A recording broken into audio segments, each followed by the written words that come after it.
The Great Depression didn't just drain America's pockets, it drained its spirit. But for black families in the 1930s, survival was never just about money. It was about dignity in a country that seemed determined to strip it away.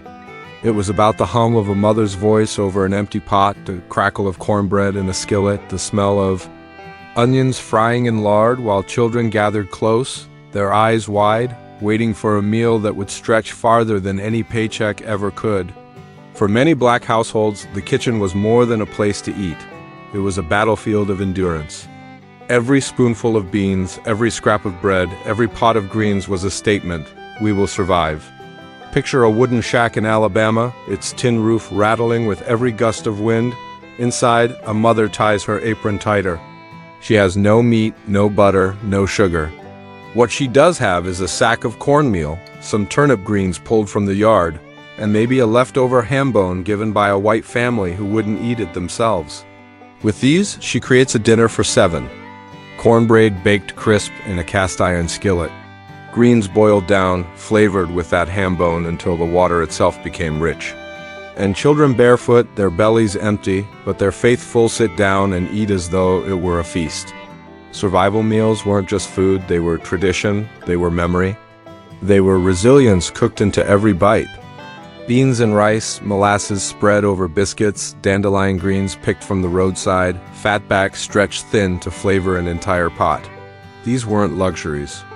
They were lifelines, yet the struggle was doubled by discrimination. During the Great Depression, white families lined up for government relief and food rations. Black families often waited longer and received less.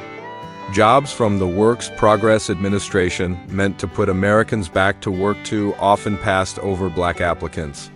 When food was given, it was the leftovers: flour full of weevils, lard that was nearly rancid, cheese blocks hard as stone. But in kitchens across the South, black mothers and grandmothers worked miracles with what little they had. They washed the flour, cut away the spoiled parts, soaked the beans overnight, and stretched the pot with water until everyone got a share. There was no time for shame.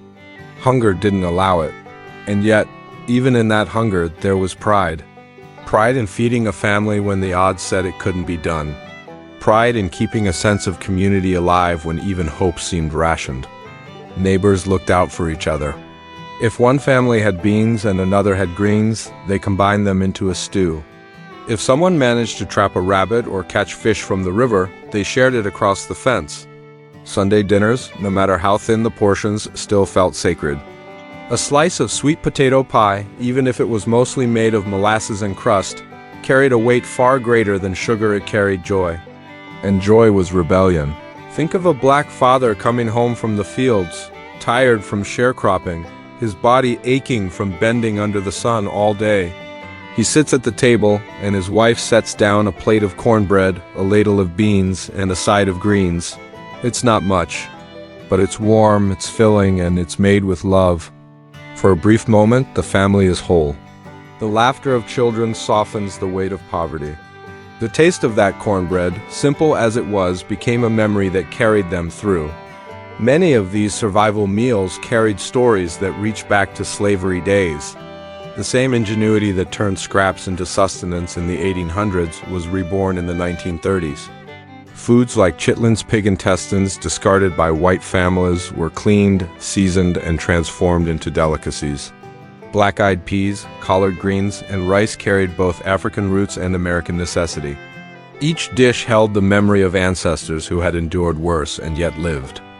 But behind these meals was an unspoken truth. Survival for black families during the Great Depression meant surviving 2 battles, one against hunger, another against a system built to keep them hungry. When the New Deal came, it promised relief for the forgotten man. But for black men and women, that promise was often broken.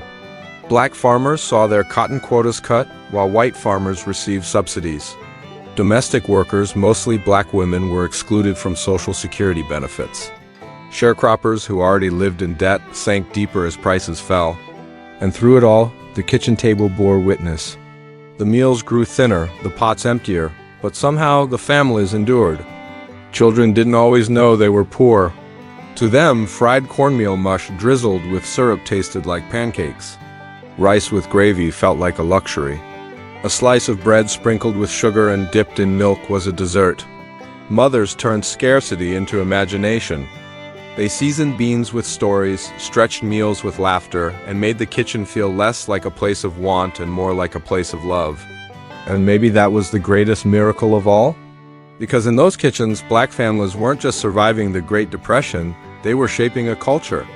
A food tradition born from struggle but rich in meaning. Recipes that today we call soul food were, in the 1930s, simply survival food.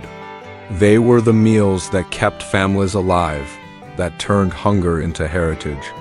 And though America often denied them justice, these families found justice in their own way by refusing to disappear, by making meals that carried them, day by day, through the darkest of times. The Great Depression stretched on, year after year, testing every household across America. For black families, survival meals became not only daily sustenance, but also a thread of continuity proof that even in the hardest winters and leanest harvests, they could endure. Behind every pot of beans and pan of cornbread was a story, a memory, and a lesson passed from one generation to the next. One of the most common survival meals was the humble pot of beans. Pinto beans, navy beans, black-eyed peas, it didn't matter which. What mattered was how far they could stretch. Soaked overnight, simmered slow with onion skins or a scrap of pork fat if fortune allowed, beans could feed a family for days. Mothers would ladle them over rice, mash them onto cornbread, or reheat them into a thick stew by the third day. To children, it was just dinner. To parents, it was a strategy. Stretch a nickel into nourishment, stretch time into survival. But beans weren't just food, they were a teacher. They taught patience, simmering low over a fire until tender. They taught sharing, since a pot could always hold one more plate if a neighbor knocked at the door. They taught resilience, reminding every household that though meat was scarce and money was tighter, a full belly could still be one. Rice was another lifeline. Imported, cheap, and filling, it was often bought in bulk whenever a family could scrape together a few coins. Rice became the base for everything: beans, stews, even sweet dishes made with molasses or milk if it was on hand. Fried rice with scraps of vegetables was a weekday supper. Rice pudding, made thin with water but sweetened with whatever was available, felt like a blessing on Sundays. The grains, simple as they were, connected families back to African foodways, where rice had always been a staple. Foraging became a quiet skill. Children were sent into fields and roadside ditches to gather dandelion greens, pokeweed shoots, or wild onions. These weren't just weeds, they were dinner. Washed, boiled, and seasoned with lard or salt pork, they tasted bitter, earthy, and nourishing. It was food that came free if you knew where to look. Families passed down this knowledge like inheritance: which greens could be eaten, which roots could be boiled, which berries were safe. To survive was to remember. Cornmeal stood at the center of many tables. Cornbread, corn mush, hoe cakes fried on cast iron, these were staples that carried families through countless hungry nights. Cornmeal was versatile, forgiving, and cheap. Mixed with water and salt, fried in grease, it became hoe cakes that children could eat with syrup or molasses. Boiled into mush, it was served hot in the morning, then fried into cakes the next day. Cornbread baked in a skillet came to symbolize not just survival, but pride. A golden loaf, crusty on the outside and tender within, turned even the humblest dinner into a moment of dignity. Meat, when it came, was often scraps. Fatback, ham hocks, chicken neck cuts, white families discarded found new life in black kitchens. A single ham bone could season a pot of collard greens for days. Pig feet were simmered into stews, their gelatin turning broth rich and thick. Chitlins, though labor-intensive to clean, became a delicacy when fried crisp or simmered slow with spices. Nothing was wasted, everything was transformed, and through this transformation a deeper truth emerged. What America considered leftovers, black families turned into legacy. Even desserts were born from struggle: molasses cookies made with no sugar, bread pudding from stale loaves soaked in sweetened milk, sweet potato pies thickened with more imagination than eggs or butter. A slice of such pie, passed around a table where children grinned wide and parents exchanged tired glances, carried more sweetness than sugar ever could. But meals were never just about eating, they were about gathering. about holding on to something greater than hunger, community. In Mississippi, families often held potluck suppers, where each neighbor brought what they could. One household brought beans, another brought cornbread, another offered greens. It wasn't much, but together, it became abundance. Laughter rose from the porches, children ran in the yard, hymns were hummed in the background. In those moments, even poverty couldn't crush the spirit. The church played its part too. Sunday services often ended with shared meals. Women cooked in the churchyard, stirring large pots of stew, frying chicken if it was available, handing out biscuits and coffee. The church kitchen became a place of refuge where no one left empty-handed. It was both a spiritual and physical feeding, a reminder that the community's strength was greater than any government's neglect. And always, survival meals carried an unbroken link to history. To slavery days when enslaved Africans had turned rations of cornmeal, rice, and pork scraps into food that sustained both body and spirit. To Reconstruction, when sharecroppers survived on similar fare while fighting for their future. Now, in the 1930s, those same recipes returned, different decades, same struggle. Yet each time, the meals became more than survival. They became a story of endurance passed forward. Children who grew up on these Depression-era meals carried the memories long after the economy recovered. Many would say years later, "We didn't know we were poor. We thought everyone ate beans and cornbread every night." For them, the meals symbolized comfort, not deprivation. They learned early that survival was not shame, it was strength. Out of necessity, a cuisine was born. What the world would later call soul food took its shape in kitchens of scarcity.